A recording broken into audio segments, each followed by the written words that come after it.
setelah itu ya nggak, setelah udah nonton Justice League yang versi Zack Snyder sekarang nih, kan 2017 kan berarti kan kalian semua kan terluka lah hatinya ya pasti kan. Nah sekarang udah terobati belum nih?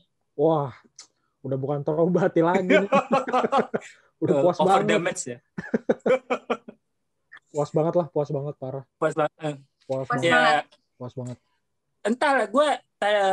Entahlah. Mungkin gue lebih ke lega kali ya daripada puas ya. Lega dalam artian kayak akhirnya ini gitu. Ini yang ketahan dulu tuh, ya ini yang pingin gue lihat tuh ini. Jadi dengan begini kayak lega, dan semoga eksekutif tahu kalau publik tuh maunya yang ini. Semoga dilanjutin. Dan craving for more gak sih ibaratnya kayak gitu, pas sudah ending kayak gue berharap nih bakalan ada lagi. Pasti itu yang apalagi endingnya kayak gitu. Iya, sengaja banget kan buat kerjaan Snyder. Lumayan lah gitu, cari investor. Kayaknya emang sengaja buat ngomporin sih emang itu. Kemarin buat selama dari 2017 sampai 2020 kan, sebelum diumumin rilis Snyder Cut itu kan fans bener-bener udah fansnya minta ya, permintaannya gede, ditambah dikomporin nama Zack Snyder kan, diposting di Twitter atau Vero kan, behind the scene adegan-adegan yang nggak ada di Justice League ya. Jadi fans kan makin minta, apalagi ditambah Snyder Cut yang kemarin rilis memuaskan nggak cuma fans tapi juga kritik-kritik yang tadinya nggak puas. Nah pasti eksekutif tadi mungkin yang disebut Rama tadi, mungkin eksekutif bakal mikir-mikir, wah ini kayaknya potensial lah buat dilanjutin, entah itu film atau series lah di HBO Max gitu. Salah satu kritikus yang gue kaget yang ngasih review bagus tuh justru dari RogerEbert.com loh. Itu sebenarnya yang gue juga cukup kaget. Itu Roger Ebert tuh salah satu kritikus film yang mulutnya tuh lebih pedas daripada cabai Indonesia itu. Karena dia skeptis terhadap insan-insan Hollywood basically ya, terhadap film-film Hollywood terutama untuk film-film pop culture. Tapi review dia terhadap Justice Zack Snyder ini justru malah bagus, dan dari perspektif pemerhati film, jujur gue malah kaget loh, anjir bisa dikasih segitu ternyata sama dia gitu loh. Jadi bahkan itu kan mungkin boleh dibilang salah satu kritikus yang bisa kita dengar kalau misalnya soal menilai film ya, terlepas dari apakah sukses atau enggak filmnya. Karena ini kan dilihat dari segi kualitas berarti kan gitu.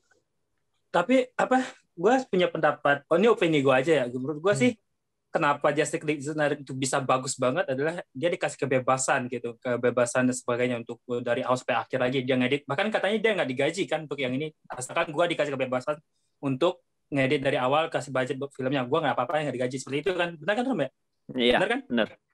Tapi ada satu perspektif nih sebenarnya yang mungkin ini ada satu perspektif yang mungkin akan menjadi kontroversial nih terhadap ini. Kalau ini what if aja. Kalau yang versi Zack Snyder ini rilis dulu 2017, gue mau ngomong itu kan? Gue. Apakah makanya nih? Bagian gue mau ngomong. Lu rebut ya, udah lanjut. Itu makanya gue tahu nih sebelum lu mau ke arah situ, makanya gue bisa tebak nih. Curang lu. Kerjaan house itu. Itu dia kan, makanya jadi pemikirannya. Kalau nih rilis 2017 lalu, apakah mendapatkan antusiasme yang seperti sekarang? Kata gue enggak. Mungkin bener buat kan? fans ya, tapi objektifnya gue juga mesti bilang mungkin enggak. Ya, makanya pertama, dari itu kan, ya makanya kenapa ya? Satu, pertama kata gue ya 2017 adalah film superhero nggak pernah lebih dari 3 jam, nggak ada yang tembus 3 jam. Itu satu. Ya kata gue kenapa sekarang sampai 4 jam ya karena berkaca dari Endgame gitu. Nih penonton bisa loh diajak nonton film 3 jam lebih gitu. Bisa loh gitu. Berarti ya kenapa Snyder berpikir ya udah gue semuanya aja gitu. Kalau emang bagus kok bakal nonton aja kok orang gitu. Maksud gue ya menurut gue setelah lihat hasilnya anjir, dari yang paling gue suka dari Justice Zack Snyder ini adalah nge-build karakternya. Sebelum kita nonton Justice League itu kan kita pikir ini kok belum ada film solonya, kok udah dibikin film rame-rameannya deh gitu. Kita kan belum kena karakternya, itu judi. Nah menurut gue setelah Justice League dibikin gini, ternyata bisa loh dibikin walaupun belum dibikin film solonya gitu. Dia bisa loh nge-build karakternya itu ternyata udah pas banget gitu. Itu bisa gitu. Ternyata Snyder udah punya itu. Kalau kita bisa yang kita kena karakter sebelumnya disebutnya bisa gitu. Dan menurut gue itu salah satu ingeniusnya Snyder ya. Dia bisa. Dibalik dari bagaimana rumus Marvel memperkenalkan karakternya dulu baru digabung. Kalau ini digabung dulu, jadi ngetes publik mau nggak nih sama karakter yang ini. Jadi kalau misal publik mau, baru dibuat itunya. Jadi mencari demand dari publik untuk ini, itu justru sebenarnya malah lebih secara bisnis lebih aman, cara kayak gitu lebih aman gitu. Kalau misal publik request ini baru dibuat, ya kan. Tapi memang salah satu kelebihan dari Zack Snyder Justice League ini dan kenapa bisa akhirnya dapat pujian seperti itu juga ada kontribusinya dari si Justice League itu. Karena Justice League sampai segitunya, makanya dibandingin sama Zack Snyder terlihat bagaimana jomplangnya kan.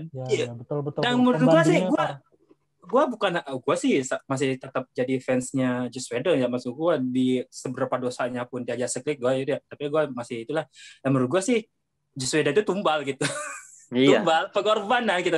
Lu bayangin gitu, tahun 2017 ketika datang dia dipuja-puja gitu, Joss Whedon ganti nggak apa-apa kok gitu, bahkan PH-nya terus tiba-tiba sekarang lu bayangin ada di posisi Joss Whedon sekarang gitu, merasa sampah banget gak sih gitu digituin gitu, yang bahkan Avenger dia yang perfect kayak gitu pun nggak diingat lagi sama fans, itu dosanya sama Justice League ini ya diingat gitu. Kata gue kok Joss Whedon itu bukan bukan sutradara, dia juga salah satu anak fandom lah atau apa sebutannya kalau yang suka komik emang dia bikin komik juga emang kan, fanboy juga, penulis X-Men juga gitu, sukses juga kan. Iya, Runaways gitu, maksud gue seorang komikus juga gitu, bukan orang sembarangan yang sutradara ngedirect film superhero doang. Menurut gue ya kasihan aja menurut gue gitu. Sekarang untuk situasi gue mencoba untuk nggak ngebelet Joss Whedon ya untuk dalam hal ini, karena memang dia ada beberapa dosa yang kalau mau nanti bisa gue sebutin juga, tapi situasinya sendiri. Anda rakit atit ya. Jadi sakit hati banget loh lepas dari itu loh. Tapi memang kayak gini, kalau misalnya dibayangkan Joss Whedon tuh sebenarnya tuh dia mencoba menyelamatkan sebuah kapal yang sedang tenggelam, sisa waktu tinggal 5 menit gitu loh.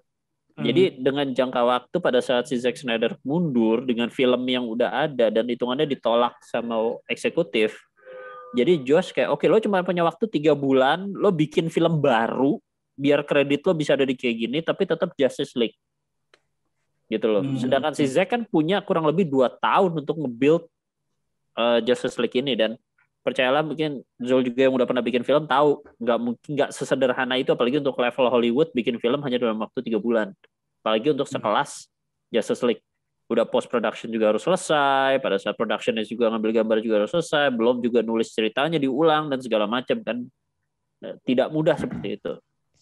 Tapi tekanan dari studio pun, dari PH pun yang mengharuskan pokoknya kayak dalam tanda kutip tolong Justice League di Avengers kan, ya kan? Di Avengers kan, karena Avengers yang sukses mencoba menggunakan formula Avengers ke Justice League, makanya jokesnya dibanyakin, Batman-nya dibikin begitu, terus ya pokoknya tahulah bagaimana yang udah nonton Justice League pasti tahulah bagaimana kalau misalnya perbandingannya dengan ini kan. Nah sehingga ternyata terlihat tidak konsisten dengan sebenarnya visual yang DC ingin sampaikan, makanya kayak gitu. Jadi terlepas mungkin dari dosa-dosanya si Joss Whedon selama syuting dan segala macam, memang kondisinya sendiri si Joss Whedon sendiri juga memang lagi terdesak pada saat itu, sehingga makanya hasilnya ya cuman gitu. Kayaknya makanya muka Henry masih penyok kan, belum diberesin juga, itu juga salah satu kenapa kondisinya masih terdesak pada saat itu. Tapi tidak menutupi beberapa dosa-dosa dia juga selama syuting dan opsi-opsi dia yang dia lakuin, yang dia ambil, dan terutama yang dibiarkan sama eksekutif pada saat itu. Kan selama sebelum Snyder Justice League rilis, yang paling berisik aktornya kan, yang paling berisik itu si Ray Fisher. Sampai gue bilang, ini apa sih berisik banget, ya udahlah gitu, maksud gue. Ya udah, maksudnya dia paling berisik, sampai berisik itu sih banget maksud gue. Tapi setelah gue nonton Justice League, pantesan dia berisik banget, banyak. Gila, dipotong banyak banget sih porsinya. Iya, dibandingin The Flash yang lainnya, justru dia karakter dia tuh yang paling salah satu menurut gue yang wah gila bagus sih. Iya bagus banget gitu, nge-build karakternya itu bagus banget gitu. Maksud gue kita jadi tahu gitu, poin dia penting banget. Soalnya di versi Joss Whedon ya gue lihat emang gitu aja. Justru gue nggak ingat malah kalau dia megang mother box. Setelah gue tuh, iya dia megang mother box ya kata gue gitu. Maksud Itu kenapa juga kegiatan salah satu opsi dari Warner yang mengasih mandat note selama syuting karakter cyborg yang pada saat itu adalah orang kulit hitam kan, orang kulit hitam tidak boleh maju sebagai karakter utama di film. segitunya Eksekutifnya Kevin Fujiharanya sendiri dan rasis tuh. Geoff Jones. Ini yang bikin gue kaget. Dan Geoff Parah Jones. ya, Geoff Jones. Dan bener-bener. Geoff Jones. Gue Geoff jujur Jones gue juga gak percaya. Gue Geoff jujur Jones gue juga writer gak komik, percaya. Jul. Makanya Geoff Writer Jones yang nulis komik. Iya, dia makanya basic, Jason dia, juga makanya dia kan nge-build, dia tuh yang nge-build DC Comics ya. Kenapa sampai populer gitu ya Geoff Jones gitu. Makanya kan dia makanya chief Ribet-ribetnya creative dia bagus officer ya banget kan. tuh. Makanya Geoff yang punya reputasi sampai segitunya gue nggak percaya gitu sampai akhirnya seperti itu. Tapi memang fakta-fakta kalau misalnya kita kumpulin datanya, somehow memang ada atribut dari si Geoff yang sampai akhirnya Ray Fisher angkat bicara kayak gitu. Sampai ancaman-ancaman yang disebut Ray Fisher yang tadi gue nggak percaya, iya. tapi ternyata mengarah ke situ. Sampai dengan ada ancaman kayak kan bilang katanya gue nggak perlu lo sebagai cyborg, gue udah ada cyborg yang lain. Jovian Wade. Doom Patrol. Yeah. Karakternya diperanin sama yang Doom Patrol itu kan. Jadi mencoba mengecilkan si Ray Fisher sebagai cyborg di film Justice League ini. Salah satunya buktinya kayak gitu. Makanya kan karakter mulai dikurangin, karakterisasinya mulai dikurangin dan segala macam. Padahal justru dramanya itu justru di cyborg. Bahkan dari jajaran Big Six-nya yang muncul di Zack Snyder ini, gue malah berat dibandingin gue punya power Superman, gue lebih pingin punya power cyborg. Iya. Iya pas gua nonton Persija Svedon yang cyborg, kata gua pas dia berisik-berisik banget, ya udah hilangkan karakter juga nggak penting banget kok gitu. Setelah gua nonton Persija Svedon, anjir ini karakter bagus banget, sayang banget kalau dihilangin gitu. Maksudnya udah sampai segitu bisa berubahnya pendapat orang yang maksudnya nggak terlalu peduli sama si revisi, tiba berubah setelah gua nonton versinya Snyder gitu. Bersih banget, karakternya bersih banget kata gua untuk di versi Snyder si revisor. Makanya kata gua sih wajar lah kalau sampai dia berisik banget gitu. Soalnya tapi ada satu misteri lagi loh, dengan dia seberisik itu kenapa Warner nggak nuntut dia untuk perusahaan nama baik perusahaan? Karena Warner kan perusahaan gede loh. Dengan begini kan dia sebenarnya bergerak untuk merusakan nama perusahaannya. Jawabannya cuma dua. Apa? Satu, Warner mungkin menganggap Ray Fisher sekecil itu sampai akhirnya Warner nggak perlu untuk nuntut si Ray Fisher. Jadi hitungannya kan kayak semut koar-koar juga manusia nggak perlu dengar kan, nggak akan dengar. Yang kedua, Ray Fisher memang punya bukti sehingga kalau misalnya Warner nuntut dia bisa counter sehingga akhirnya Warner yang kalah. Wow. Karena kan boleh dibilang kan berisiknya kayak yang tadi lo bilang kan Zul, berisiknya Ray Fisher kan itu cukup ya lantang lah ya kan, benar-benar lantang banget kan ke Warner dan akhirnya yang ya sampai ngerusak nama eksekutifnya juga kan. Padahal itu bisa masuk kan, jangankan di sono di sini aja, jangankan sampai yang kayak begitu lo ngambil sendal gue nuntut. Kenapa itu aja nggak? Maksud gue kenapa Ravisar nggak barter aja ya? Ya udah kasih gue film solo, gue lupain. Iya, bisa jadi kayak begitu. Tapi udah personal banget kayaknya. Nggak ini banget. Makanya kan si Ravisar kan yang accountability itu lebih daripada art kan, daripada money atau daripada apa. Makanya dia lebih pingin kayak kebenarannya kayak gini. Mereka harus tahu kalau orang-orang Warner tuh sekarang begini. Semoga aja balik ke filmnya The Flash ya. Kemarin sempat dipecat kan dia. Terus tahu-tahu diumumin Supergirl yang baru. Tapi dia ikutan The Flash nggak sih? Tadinya iya, tahu-tahu gara-gara dia banyak ribut itu tuh. Terus habis dipecat itu makin rame lah dia. Oke, kita balik lagi ke itu. Kita kayaknya kebanyakan bahasnya di luar film ya kita. Kita bahas karena memang Snyder Cut ini banyak dramanya, justru dramanya itu yang membumbui perjuangan itunya. Kenapa lagi mau dibahas di filmnya? Filmnya udah setuju, bagus, suka, selesai. Apalagi? Ya maksud gue, gue tahu paham. Ya Anda sabar dong, sabar lagi tanya. Ya oke, kita coba balik lagi kita sedikit lagi yang kali. Ya kalau suka lah ya gitu maksud gue. Banyak banget sih. Kiki tuh kasihan tuh Kiki tuh nggak nyambung lagi. Nanti gue udah rekap. Ikutin. Nanti ada pertanyaan, gue udah gantian sama Kiki, jadi udah tetok. Anda tunggu aja jawab pertanyaan dari kita ya. Oke, dari itu deh. Dari 4 jam film durasi itu kan maksud gue, menurut gue sih, gue dari awal sampai akhir tuh enjoy banget nonton. Jadi aku kalau ada sampai orang ngantuk, kata gue sih emang karena nggak kebiasa dengan sebuah film yang nge-build karakter ya. Justru kata gue pas Endgame pun awal-awal pelan banget loh itu. Endgame masih inget kan 1 jam pertama itu pelan banget. Bosan. Sama aja kata gue. Justice League pun seperti itu juga gitu maksud gue. Nah, gue pengen nanya keseluruhan momen terbaik Zack Snyder Justice League ini deh gitu. Kenapa sih favorit kalian? Scene favorit kalian? Nih, susah nah makanya gue bilang gitu. Ini halo. Gue makanya 2 aja ya, kasih 2 aja. 2 aja. Aduh, apa ya? Siapa dulu nih? Rama apa gue? Lu dulu deh, Dan. Gue masih mikir. Iya, banyak soalnya. Banyak banget, gila. 2 scene. Arsenal kebobolan lagi, makanya gue tambah pusing, tambah bingung mikir. 2 scene terfavorit, terus karakter favorit kalian di Justice League Zack Snyder ini yang buat kalian. 2 scene favorit ya. Karena tadinya gue mau masukin adegan Age of Heroes sama The Flash lari di akhir.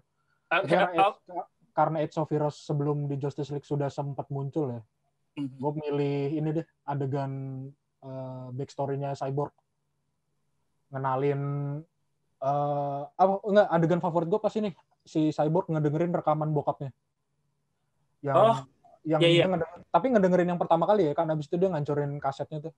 Nah, pas dia ngedengerin terus dia baru tahu tuh kalau kekuatannya tuh baru tip of the iceberg lah, baru di ujung banget lah yang dia tahu tuh kemampuan fisikal dia baru yang dia tahu tuh di ujung banget. Nah, itu favorit gue satu, sama ya terakhir tuh yang Flash. Wow, gila tuh lari, keren sih, keren parah.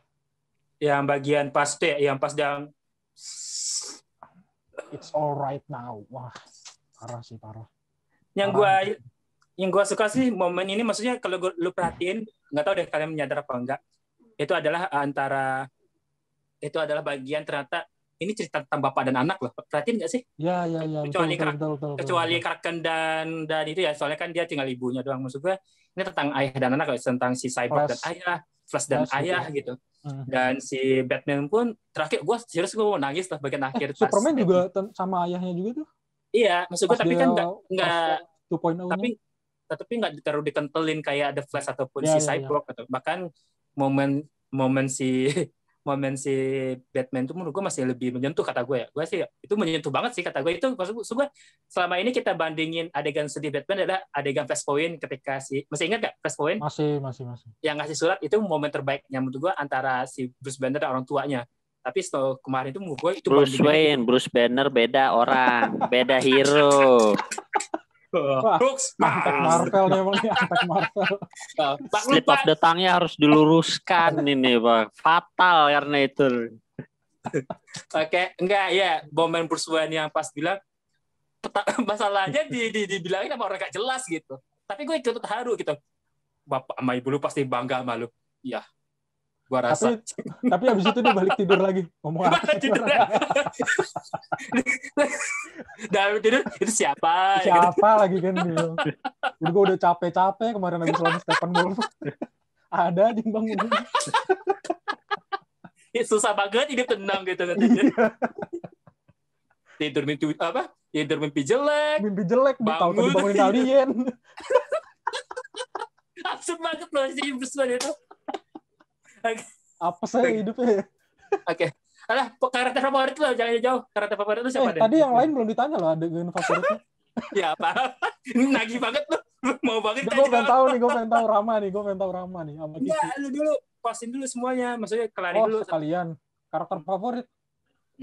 Cyborg sih. Cyborg sama The Flash di sini jadi karakter favorit karakter baru yang favorit. Soalnya di versi 2017 kan The Flash kekuatannya apa? Cuma dorong truk mogok doang. Mau ngelawak dari Bandung dari 2017 ya.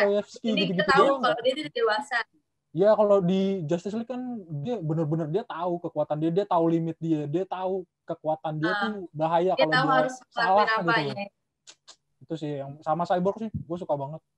Cyborg parah sih, bagus karena kita sekarang lebih tahu lebih dalam mungkin tentang mereka berdua sih ya. Itu yang bikin kita suka sama ininya kan. Iya. Yang bikin jatuh cinta sama filmnya kan karakter itu. Karena kita dikenalin nih, karena kan pas 2017 kan kita nggak sempet dikenalin nih gimana sih awal mulanya tuh The Flash ini gini gitu kan, tiba-tiba udah jadi gabung aja. cuma ngeliat dari video-video aja gitu kan. Sekarang kan Nggak salah tuh kalau Zack bilang si Cyborg itu heart of the Justice League movie. Jadi hati di film Justice League Cyborg tuh nggak salah sih, karena gue udah nyaksin sendiri. Iya, drama antara dia sama bapaknya kan. Drama antara dia sama bapaknya, bagaimana dia struggle dengan kehidupan kondisi dia. Terus mau nggak mau lah, apalagi dia habis ngadepin kalau bapaknya mati buat nyelamatin nandain Motherbox. Segala macam lah itu. Terus mau nggak mau dia harus mempertaruhkan nyawa buat nggak jadi Unity itu kan. Wah, itu the best sih. Oke. Sebelum kalau Rama bakal panjang, gue ke Kiki dulu deh biar itu. Kiki. Karena ke Rama bakal ada serempetnya kemana-mana, jadi ke Kiki dulu biar Kiki pasti lurus lah gitu, nggak bakal nyerempet kemana-mana. Oke. Kiki dua ngeremehin banget. Dua scene favorit Kiki di Justice League ini sama karakter favorit satu aja, nggak dua ya kayak Daniel tadi kan dua tuh, milih satu kayak malah The Flash sama saya. Iya, karakter. Momen yang paling aku suka ya. Karena aku anaknya cheesy banget gitu kan. Pas ngeliat The Flash nyelamatin cewek yang dia suka tuh, yang pas lagi ngelamar kerja. Iris. Terus dia pas terakhir kan dia kan ke kotak yang bareng sama anjing-anjing itu aku suka gitu, kayak masih ada sisi gemasnya gitu di situ gitu. Jadi dapat ide mau kasih backsound segalanya adalah is magic. Gue bikin ya suka. Gue bikin. Oke, lanjut Kiki, lanjut. Oke, satu lagi. Yang kedua itu ya itu momen ketika pas ending tuh kan, pas udah pas Steppenwolf mati kan, dilempar kan ke dalam yang akhirnya ketemu sama Darkseid ya. Yang pas mereka kepalanya Steppenwolf kan diinjek tuh. Pas kepalanya Steppenwolf diinjek tuh, anjrit, kayak mampus langsung kayak gitu, tau gak sih? Gila nih, epic banget gitu. Tapi scene itu kayak nge-zoom gak sih kalian? Mereka tuh lagi nge-zoom gitu, lagi portal nge-zoom. Iya, benar. Darkseid sini. Hey. Darkseid lagi share screen.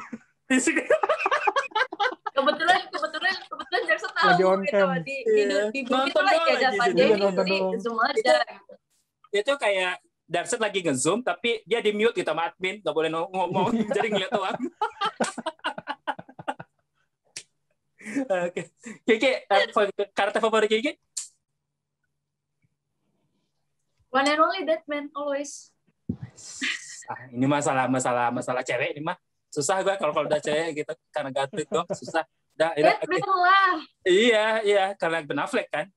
Batman. Ben Affleck, ya udah. Lanjut Rama. Lo dulu. Enggak, Rama lah. Gua sih cepet. Enggak lah lu. Lu jangan jauh. Si favorit gue ini tapi ntar bakal nyerempet kemana ya gitu. Aja banget. Kalau scene favorit sih still history lesson. Itu salah satu yang Age of Heroes itu the best. Itu battle pertama itu salah satu favorit, itu emang keren banget. Apalagi ini extended ya, nggak dipotong-potong. Yang kayak Green Lantern-nya ada, terus Old Gods-nya ada, terus Amazonian, Atlantean. Aduh, itu epic sih, boleh dibilang itu epic. Itu kayak Lord of the Ring ya? Iya, kayak battle yang pertamanya kan, battle pertama di opening Lord of the Ring. Itu juga segokil itu. Untuk scene-nya yang kedua mungkin biar lebih ringan ya. Masih meskipun ada di Joshua dan juga, tapi gue tetap favorit. How do you get the house back from the bank? Apa tuh? Gimana? Yang pas beli rumah. About the bank. Kalau karakter favorit lu? Cyborg. Jadi kayak yang tadi gue bilang, gue pingin punya power Cyborg basically itu. Di zaman teknologi sekarang itu yang paling gokil power Cyborg. Lo bisa nyiptain duit gitu digital. Gila. Iya sih. Macam-macam nih, Zoom bisa gue hack terus itu kan gue matiin satu-satu, terus background lo bisa gue rubah seenaknya gitu. Terus kalau langganan Streaming Ya langganan situs Zoom bisa gue pornografi perpanjang sendiri gitu. Tinggal gue buka, gue crack, gue cari IP-nya, terus gitu. The best untuk misalnya di zaman sekarang mah. ya, tukang stalking butuh banget lah itu ya. Waduh, itu tuh. Handphone lo bisa gue matiin dari sini gitu kan. Oke. Gua nih, jangan ditempel lagi Ram. Lu kelamaan kalau kalau gua sih kalau yang pertama masih itu sih bagian ketika si The Flash ngebalikin waktu lagi. Menurut gua keren banget. Saking kenceng pelan gitu jadi slow motion. Terus dia ngomong-ngomong bagian dia ngomong ke bapaknya itu menurut gua sih the best moment banget sih dia. Ngomong masih ingat nggak dia ngomong apapun yang terjadi. I want you to know iya, that your son is itu gue pesan the best of the best. Anjir, gue merinding loh denger gitu, maksudnya merinding banget. Ini maksud gue semakin kenceng semakin slow motion. Sebenarnya saking susahnya gitu. Gitu. Kalau yang kedua gue masih tetap itu bagian pertama ketika si kebangkitan Superman yang mereka keroyok-keroyok itu. Oh. Menurut gue itu kayak no. Iya, itu no. Ya tuh masih the best moment. Maksudnya nggak secara keseluruhan ya. Itu gue kira adegan Joss Whedon loh. dulu gue kira gue nggak ini ternyata Zack loh. Nggak, maksud gue nggak cuma karena emang bagian battle, cuman gue di situ waktu pas nonton Joss Whedon tuh nggak dapet seremnya. Gue di sini serem loh Superman, di sana dapat serem loh. Apalagi pas bagian dia mau laserin si Batman kan. Untung aja si Batman. Iya. Lu bayangin Batman nggak pakai itu. Mati konyol Batman, lu lihat kayak apa mati konyol kata gue. Itu serem loh. Iya anjir. Iya, untung udah dipersiapin. Berterima kasih lah dengan Alfred ya. Alfred ya. Alfred itu. Ya, benar ini ya.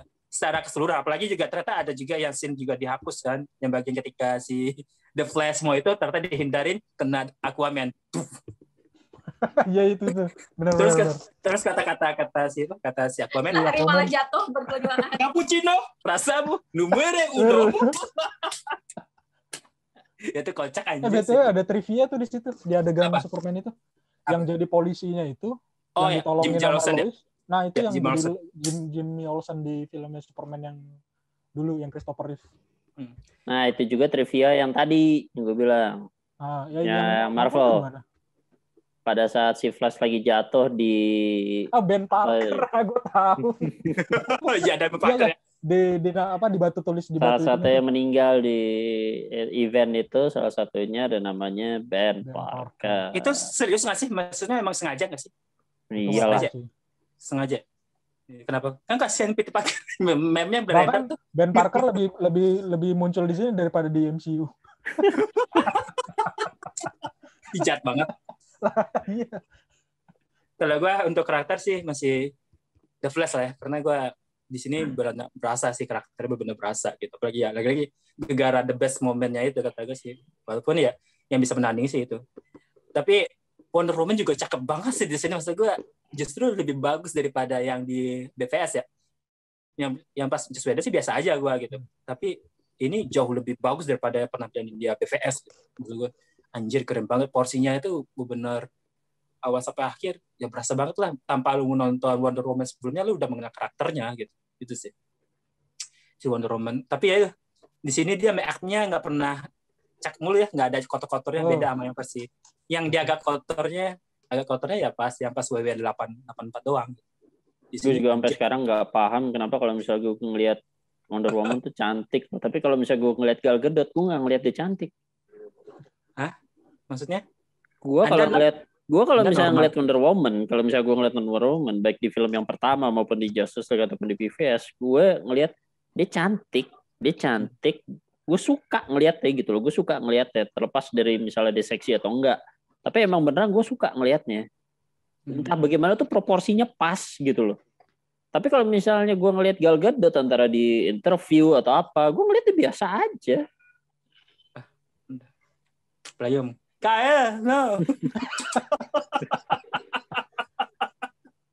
Hell no. Oke, kita tutup lagi. Kalau adegan-adegan terbaik sih gue bingung banyak milih. Ya. Banyak banget. Apalagi banyak yang Amazonian itu tuh. Amazonian lawan Steppenwolf tuh. Iya tuh battle awal pertama. Gila. Keren Di situ ditunjukin panjang banget tuh itu. Steppenwolf tuh bener-bener brutal banget. Bukan ancaman yang sembarangan gitu. Gue sedih Philippus mati. Parah sih. Cantik tuh. Lebih cantik daripada Diana. Yang ini ya, yang apa? Yang marahin Motherbox ya? Iya. Lebih cantik dari Diana kalau dibuat gue sih. Panjang loh itu sequence-nya yang di Amazon itu. Di Watch Joanna kan pendek banget itu, cepet banget kelarin. Maksudnya panjang durasi. Ya lagi-lagi itu tentang masalah bisnis juga. Gue nggak ngerti. Untungnya sih di HBO Max ya. Jadi kalau misalnya 4 jam kan bisa di stop dulu, lanjut kapan ya segala macam. Tapi kalau misalnya di bioskop ini salah satu kendala juga sih. Iya. Secara bisnis ini bukan keputusan yang bagus.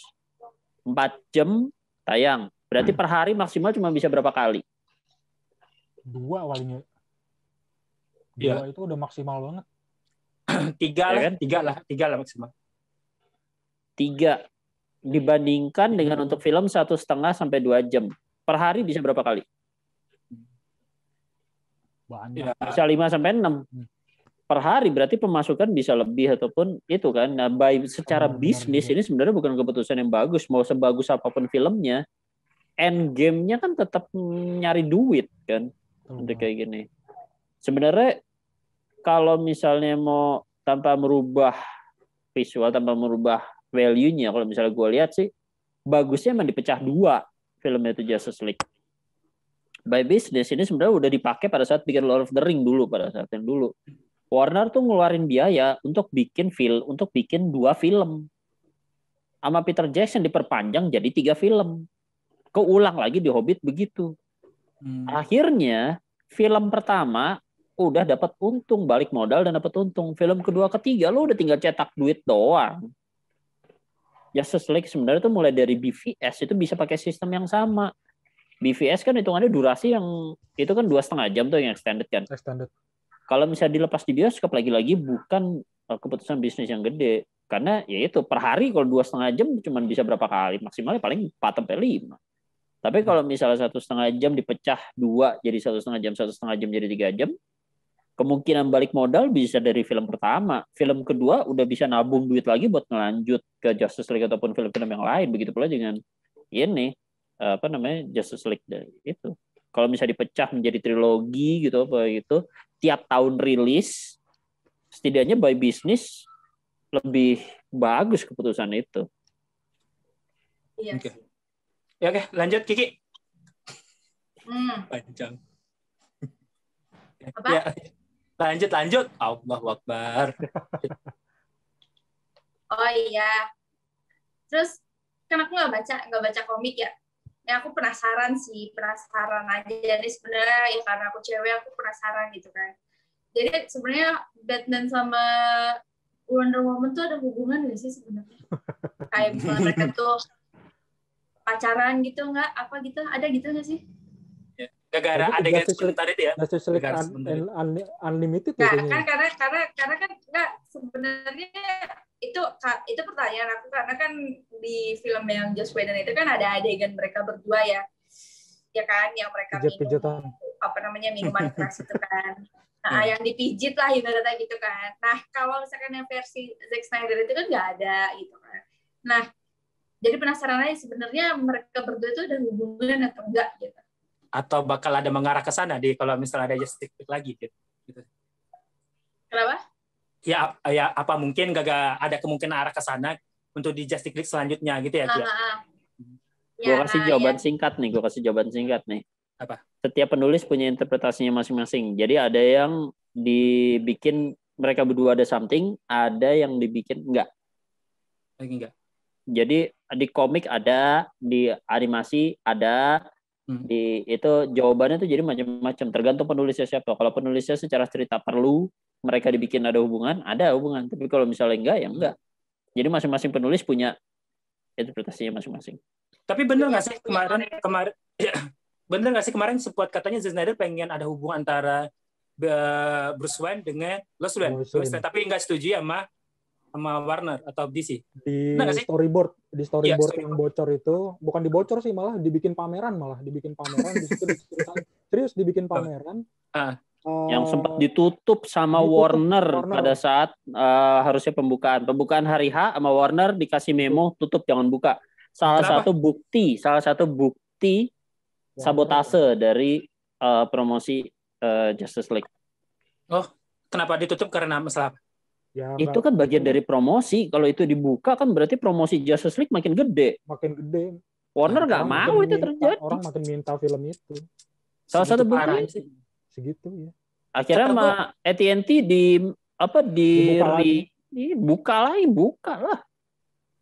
Kok kata gue bakal menarik ya kalau nanti dibikin film biopik atau apa dari karakter siapa, mungkin dari Zack Snyder, sudut pandang Snyder gitu sampai segininya banget gitu. Dokumenter ya, seru ya kalau dokumenter lah itu.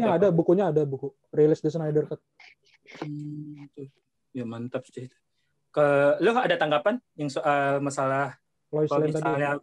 Ya. Itu udah kayaknya kalau nggak salah ya di Vero udah dibantah Zack sih. Udah bantah Zack. Udah dibantu. Udah ganti. Itu rencana awal tapi udah diganti sih, nggak bakal ada romance antara Bruce sama Lois. Kayaknya ini banget gitu jadi Clark udah. Jangan aneh lah kalau Batman sama Lois Lane jangan lah harusnya. Iya makanya nggak. Gue salah satu yang harus setuju dengan Warner dengan ini gue juga nggak banget lah. Jangan secara karakter dan story nggak make sense. Tapi di dalam komik ataupun di itu pernah nggak sih ceritanya si Bruce Wayne dengan Lois Lane nggak ada? Nggak pernah. Bahkan untuk versi animasi pun paling Lois Lane cuma naksir doang sama Bruce. Tapi nggak pernah sampai itu enggak. Billionaire sama reporter. Wow, Tony Stark banget lah ya sama reporter pertama. Aku juga naksir banget sama Bruce Wayne. Wow, kaget ya kita. Wow, nggak nyangka. Wow. Plot twist.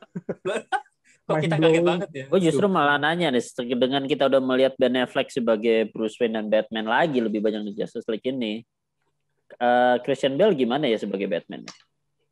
Nanti itu jangan dibahas dulu. Soalnya ada di list panjang kita. Itu Kiki udah susun buat itu. Lu sikat lagi-lagi lu sikat. Lanjut dulu kalau gitu. Oke, kita lanjut tuh ya. Pertanyaan selanjutnya itu nih sampai jam berapa nih buset? Nanti gue edit lah. Kan 4 jam RAM. Tinggal 3 pertanyaan lagi. Makanya gue mulai teler nih. Seberapa besar Snyderverse ini bakal lanjut? Menurut lu bakal ada potensinya cukup gede nggak sih atau cuma angin-anginan doang? Dilanjutin atau enggak gitu? Iya. Seberapa besar? Kalau gue lihat sih si Jason Kilar tuh AT&T deh, itu pokoknya salah satu CEO atau eksekutifnya itu deh. Kalau gue lihat di Twitternya sih dia kayak pro ini ya, lebih pro ke Zack Snyder. Tapi ya gue nggak tahu sih ya di balik layar, di balik keputusan eksekutif itu mereka mikirnya kayak apa. Tapi kalau ngelihat hype dan responnya yang positif, gue sih harap-harap cemas, mudah-mudahan bisa dilanjutin. Dan kebetulan juga si Nolan juga di belakangnya si Snyder banget. Nolan bros banget tuh ternyata di balik. Ya menurut gua ya. Bahkan pas premier Justice League aja tuh. Si yang datang nonton itu Nolan sama Deborah Snyder, istrinya Zack kan.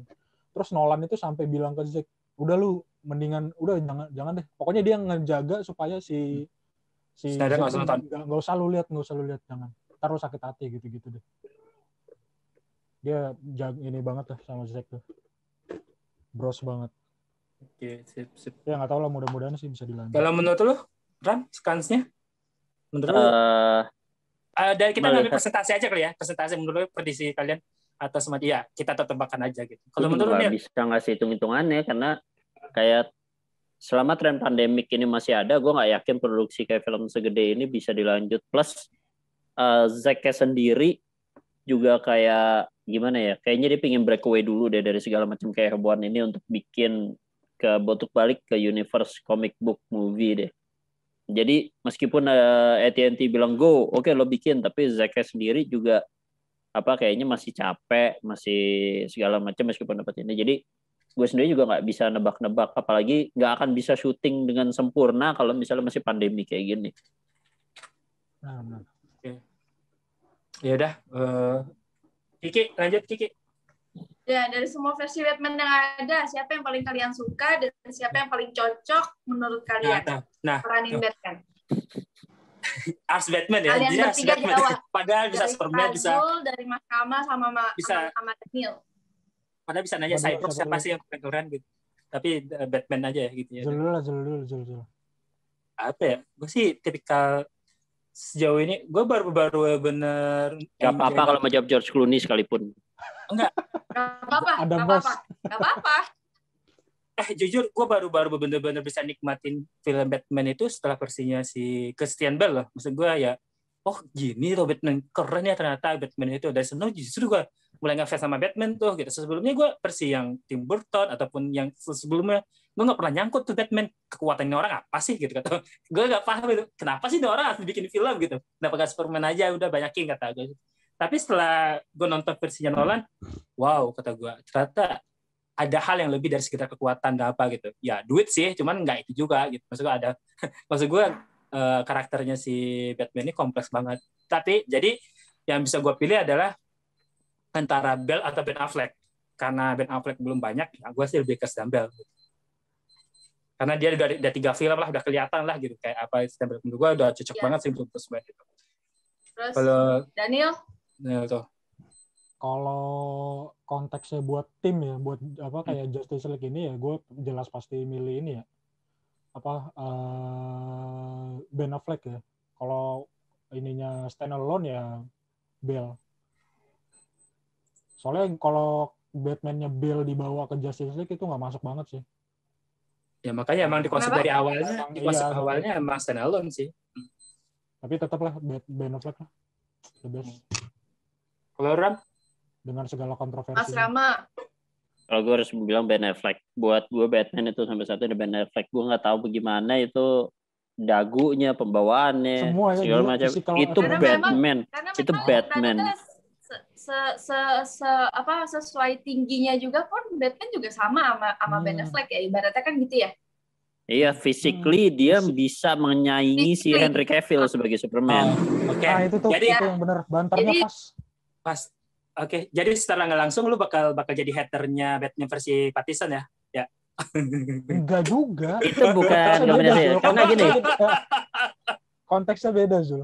Siapa tahu itu kayak Pattinson kan kata gue kebalikan dari semua karakter Batman sebelum bulking dan sebagainya gitu. Itu pemikiran gue juga. Jadi kayak really Pattinson sebagai Bruce Wayne Batman, gue juga salah satu yang hitungannya skeptis dan yang mungkin juga bilang no gitu loh setelah ada Ben Affleck kan. Tapi gue pingin gue terbantahkan oleh filmnya karena ini bukan kejadian yang pertama, karena gue mengulang ini pada saat kejadian Robocop. Gue salah satu yang 2014. Bawel di sosial media pada saat Robocop tampil dengan wujud hitam, karena itu bukan Robocop, ceritanya ini bukan Robocop dan segala macam. Gue salah satu yang skeptis sama Robocop yang 2014 iya, yang Jose Padilla ya, yang Joel Kinnaman. Iya, Joel Kinnaman. Gue salah satu yang paling berisik tentang pada saat foto-foto Robocop itu keluar di sosial media. Karena kayak dia bukan Robocop. Tapi pas gue nonton filmnya, damn shit, ternyata bagus gitu loh maksudnya. Jadi kayak gue kayak anjir ternyata Robocopnya keren gitu. Kalau Robocop pakai warna hitam, it's all makes sense gitu. Dan sebagai penikmat film, gue pengen merasakan sensasi itu lagi. Yang kayak gue udah punya satu perspektif yang gue kayak udah nih jelek dan segala macam, tapi pada saat nonton wow gitu loh, itu sensasi yang pengen gue rasain lagi. Dan gue berharap nih nanti untuk Pattinson gue merasakan hal yang sama untuk Batman, karena itu kan gue udah skeptis masa si Pattinson sebagai Batman gitu loh. Dan gue berharap gue bisa terbantahkan dengan itu, karena itu sensasi yang pengen gue rasain lagi. Kalau misalnya oke, gue ternyata gak sepintar itu, oke ini ternyata bagus, oke segala macam, dan ternyata Pattinson masih bisa sebagai Batman. Gue pingin merasakan sensasi itu lagi, karena itu yang fun gitu loh. Sebagai penonton kita duduk, bismillah nanti kita udah sehat semua, udah aman, udah bisa bioskop, lampu mati, jebret, terus kita nonton, pas 2 jam kemudian bilang wow ternyata bagus. Karena itu sensasi kita sebagai penikmat film kan, itu yang pengen dikejar gitu. Dan ya film apa lagi sih yang bisa ngebikin kita bisa sampai kayak gitu loh. Oke, ya. Ya, moga aja sih, moga aja benar, jangan sampai lu nanti jadi hater Kayaknya Batman. Tapi kayaknya kalau misalkan Batman versi apa namanya Robert Pattinson ini bakalan kayak depressed juga nggak sih? Bakalan kayak apa ya? Kayak ya itu maksudnya. Kayak bakalan kayak hitam banget kayak nggak sih? Kayak banyak penuh dark banget. Ya dark gitu maksudnya. Ya kelihatan terornya sih kelihatan ya. Terornya. Apalagi sutradaranya Matt Reeves kan kemarin trilogi Planet of the Apes aja, meskipun dia cuma direct 2 film ya itu gue udah percaya lah sama Matt Reeves. Okay. Ya kalau lu tapi ya gue masih skeptis udah gitu aja lah, gue masih skeptis. Ya kita lihat tahun depan ya. Tahun depan 2022. The Batman ya, bukan Batman ya, The Batman. Pakai The. Tapi emang si Colin sebagai penguin kaget ya. Yang sampai cast-castnya juga nggak kenalin dia sebagai penguin. Itu gokil sih. Tapi iya loh, banyak loh dimunculin. Ada si Paul Dano sebagai si itu The Riddler tuh, si Paul Dano. Paul Dano bisa main itu anjir, itu bagus banget. Terus apa lagi? Jokernya udah ada belum ya? Joker belum ya? Belum. Kravitz jadi Catwoman. Siapa? Zoe Kravitz. Ya Catwoman, maksud gue banyak banget nih ditampilin di dalam film pertama ini, makanya gue pengennya seperti apa sih, moga aja sih. Ya kalau kita paling cuma bisa tebak-tebakan story doang kan. Tebak-tebakan story yang mungkin ngambil dari Long Halloween lah, atau misalnya dari Hush, atau dari mana, itu kan cukup banyak. Tapi in the end, tetap gimana kemasan story-nya dan gimana si Pattinson sebagai Batman kan. Ya, gue sih ngarepnya semoga universe-nya itu nggak mengganggu universe-nya Ben Affleck, moga aja dia masih mau balik sih. Gue sih masih ngarep. Amin. Minimal satu film aja, satu film selalu aja si Ben Affleck itu bikin. Iya masih berharap sih, dia masih berharap. Come on loh, dia Joe Manganiello sebagai Deathstroke, terus si Jared Leto sebagai Joker, terus makanya belum tahu nanti Two-Face segala macam. Kalau misalnya pengen ngambil storyan dari Arkham Asylum, itu udah apa ya? Ya minimal 500 juta lah dapat lah dengan kayak gitu. Udah begini doang. Enak banget jadinya. Ya, salah satu baca-bacaan netizen gitu ya, gampang lah. Sekalian aja kalau ngomong di atas doang melangkahi Avatar, gampang lah. Berarti bikin aja dulu. Karena kalau di atas kertas itu udah jadi itu, maksudnya kan udah apa ya? Ya lu udah tinggal syuting doang. Dia Ben Affleck kan udah bikin naskah segala macam, iya. Syuting, tapi gara-gara ya dibalik itu di-cut lagi sama Warner. Ya, bahkan yang insiden Green Lantern aja juga Warner lagi. Depresi banget lah Ben Affleck. Gara-gara putus sama Batman, terus pandemik, terus dapat pacar, putus lagi masa pandemik. Jadi itu lagi kompleks banget lah sih Bruce Wayne yang satu itu. Oke, kita penutup ya. Rating kalian untuk ZSJL. Rama. Gue duluan, buset. Ya. Emang lu bakal panjang jawabnya? Enggak. 9, 10. Skala berapa nih? 1 sampai 10. 9. Daniel? 9. Tadi udah ada. Kiki? 9 lah. Malah dia host. 9 lah, gila. Keren gitu. Gue juga 9 sih. Gue mempertanyakan ada orang yang ngasih 6, dari 10. Itu gue heran apa gitu. Kenapa dia ngasih berapa? Dia ngasih berapa? Jadi kan di Gila Film itu ada grup Telegram. Telegram itu kita ada rating-ratingan, konsep rating, tapi nggak review. Cuman ada yang kasih 6, dari 10. Gue nggak tanya sih. Cuman kata gue apa emang gitu, dia suka gitu aja kelamaan, soalnya memang nggak semua. Bini gue aja juga cuma ngasih berapa ya, dia hitungannya ya dia nikmatin tapi nggak terlalu segitunya banget. Muka pala gue kayak nggak bakal muat ya, dan pingin sih gue juga punya, tapi kayak pala gue nggak bakal muat. Gue aja pengen beli yang Power Ranger aja juga gue ragu pala gue muat. Ini gue bikin cuy. Anjir. Oke, kita berarti udah kelar ya. Berarti intinya thank you banget buat Rama dan Daniel yang udah bisa sharing malam ini. Semoga next gue tadi mau lanjut The Falcon and Winter Soldier sih, tapi ntar aja deh. Gue juga belum nonton itu, gue belum nonton. Belum nonton. Godzilla Kong. Gue besok sih, Godzilla Kong. Jadi sampai kata thank you banget. Sampai ketemu kita di selanjutnya. Kiki tutup. Godzilla Kong ya, Godzilla Kong. Oke, terima kasih semuanya sudah ikut bergabung bersama budget-budget bersama Gila Film. Semoga nggak bosen-bosen untuk kedepannya nanti kalau misalkan kita undang lagi ya, Mas Rama, Daniel. Oke. Godzilla Kong sama Mortal Semoga Kombat. juga acara ini Ya, sip. suksesnya episode kedua. Sip. Jadi Mortal selanjutnya Kombat. kita akan membahas Mortal Kombat. Mortal Kombat. Mortal Kombat dan Godzilla Kong ya. Kita ketemu lagi ya Rama atau Daniel ya. Oke. Thank you banget guys. Ketemu lagi di episode selanjutnya. Terima kasih semuanya. Dadah.